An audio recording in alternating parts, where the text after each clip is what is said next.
Hey Gemerinos, ich bin der Mark, der B-Mac und wir spielen ein bisschen Overwatch mit der Pharah, der Frau, die der Samus komischerweise ein bisschen ähnlich sieht aus Metroid. Nintendo hat, glaube ich, so noch nicht gerade verklagt, Blizzard. Wir spielen ein bisschen Close Beta Overwatch mit einer offensiven Heldin. Sie hat einen Rocket Launcher, was ein bisschen spielt wie bei Quake 3 oder UT. Sie kann fliegen, wenn man auf dem Gump-Knopf drauf bleibt. Sie hat auch schon coole Sachen. Sie hat so eine Zurückstoßgranate, die das ganze Team auseinandersprenkelt. Und sie kann mit der zweiten Spezialfähigkeit noch in die Luft gumpen, ganz hoch und von oben den Gegner abschießen. Ein Charakter, der Zeit braucht zum Üben, weil man kann nicht einfach auf den Gegner schießen, sondern man muss schon ein bisschen schauen, wo geht jetzt der Gegner her. Man muss ein bisschen pre-firen, muss die Rocket ein bisschen im Griff haben. Und das ist so ein bisschen das Grösste oder das Schwierigste an der Pharah. Zum Reinkommen ist jetzt ein Charakter, den ich nicht unbedingt einem Anfänger empfehle. Also jemand, der noch nie einen Shooter gespielt hat. Wenn ihr weniger gesehen, der kommt von oben her, nehmen den auseinander, wieder Health holen, weil ich halt wirklich nicht viel lebe, 200 nur, greifen wieder an. Ich glaube, ich bekomme jetzt den nicht.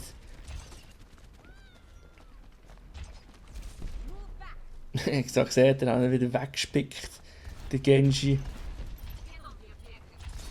Und ich probiere immer wirklich defensiv zu sein.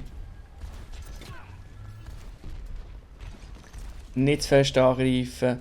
Immer ein bisschen Schutz haben, weil ich habe wirklich noch 200 Leben. Und ich sehe viel... Oh, jetzt von oben wieder der müssen... Tschüss, gell. Ah, noch 17 lenkt das noch. Ja, ist weg. Schnell wieder zum Heiler gehen, schauen, ob da mir jemand schnell heilen kann. Ja. Sie gibt mir wieder Health. Und dann kann ich wieder angreifen. Was viele Fehler machen mit der Pharah ist, dass sie die ganze Zeit in der Luft oben sind. Weil in der Luft oben wirst du runtergeholt von den Sniper, das ist ein relativ einfaches Ziel. Ich probiere bei mir, wenn ich Pharah spiele, immer viel am Boden zu bleiben und brauche es eher als Überraschungsakt. Oder auch zum Rausspionieren, wo ist jetzt der Gegner genau. Und bleibe nicht so lange in der Luft. Oder selten in der Luft. Natürlich auch das Predikten, das klingt mir auch nicht immer. Aber relativ viel. Wo geht der Gegner her? Wo muss ich herzielen mit der Rocket, das im Schaden machen? Und sobald er... Oh, jetzt schaut. Der arme Hanzo. Der arme Hanzo. Tschüss. Weil wenn man in der Nähe ist, ist halt schon negativ, weil dann machst du dir selber immer Schaden, oder? Wenn du jetzt in den Boden schießt mit der Rocket, machst du dir auch Schaden. Also im Nahkampf ist sie nicht so stark.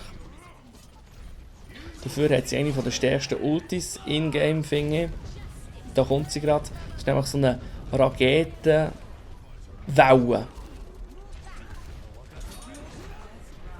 Und schon haben wir die erste Runde gewonnen.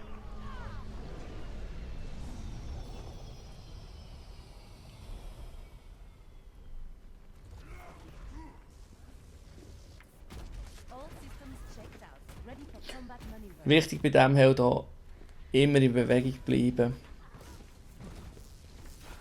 Weil das ist so ein Held, wo ihr wirklich schauen müsst, wo der her steht.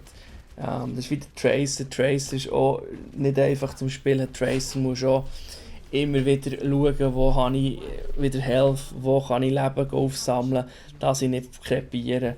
Das ist eigentlich bei der genau gleich. Man sieht es noch relativ viel, aber viele spielen sie halt wirklich nicht unbedingt. Schaut jetzt, tot. Habe ich eigentlich so eine Granate geschossen, die die Leute in alle Himmelsrichtungen verstreuen oder wegstüpfen. Und dann ist tatsächlich einer ins Loch runtergefallen. Und hier seht ihr jetzt eben gerade, was das schwierig ist, wo ich eben Mühe habe, wenn ich so einen Tracer habe, wo ich nicht genau weiss, wo er ist. Jetzt habe ich noch einmal einen Schwenk, aber der Tracer, das ist wahrscheinlich von mir aus gesehen so ein bisschen der schwierigste zum holen. Und da bin ich dort zuerst mal.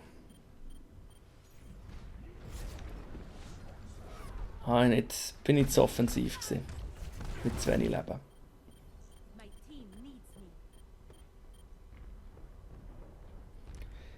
Was man zu Overwatch Beta noch kann sagen, viele Leute, ich habe das so, sagen, sie haben Frame Drops, das ist tatsächlich eine Krankheit. Das Spiel braucht extrem viel CPU-Leistung.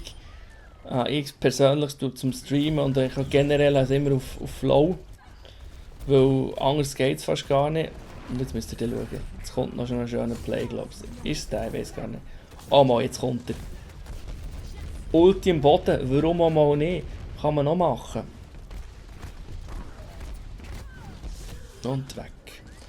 Das ist so ein bisschen die Problematik, die viele Spieler in Overwatch später noch haben. Da hofft man, dass Blizzard noch etwas macht, weil so viel CPU-Auslastung sollte eigentlich nicht sein. Das ist ja recht mühsam. Das hat man da gerade gesehen, der andere Pharah, der irgendwie seine Ulti hat probiert zu machen.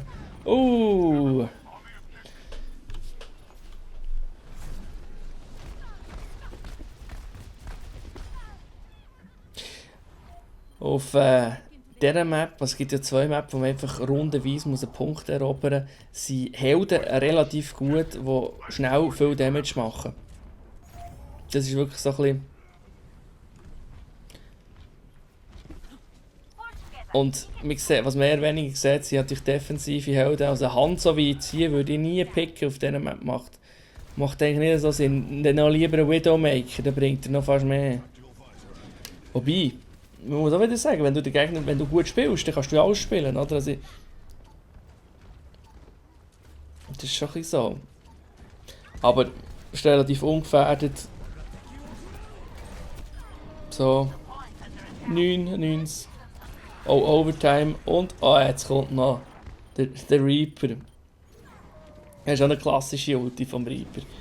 Der Reaper kann natürlich so ein Spiel recht schnell drehen, wenn er die gut verwünscht. Aber es sieht nicht danach aus. Nö. Wir gewinnen.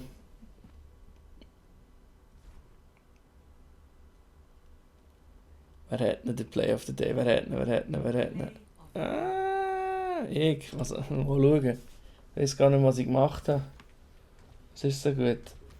Da meine Sprenggranaten. Und bumm. Ja, schön, aber ist jetzt auch nicht so. Das würde ich jetzt nicht als Play of the Game anschauen. Oben rechts könnt ihr abonnieren. Und wenn es euch gefallen hat, liken. Und vielleicht auf Facebook auch noch gerade den Channel abonnieren. Danke vielmals, euer BMAC, euer Marc. Tudu!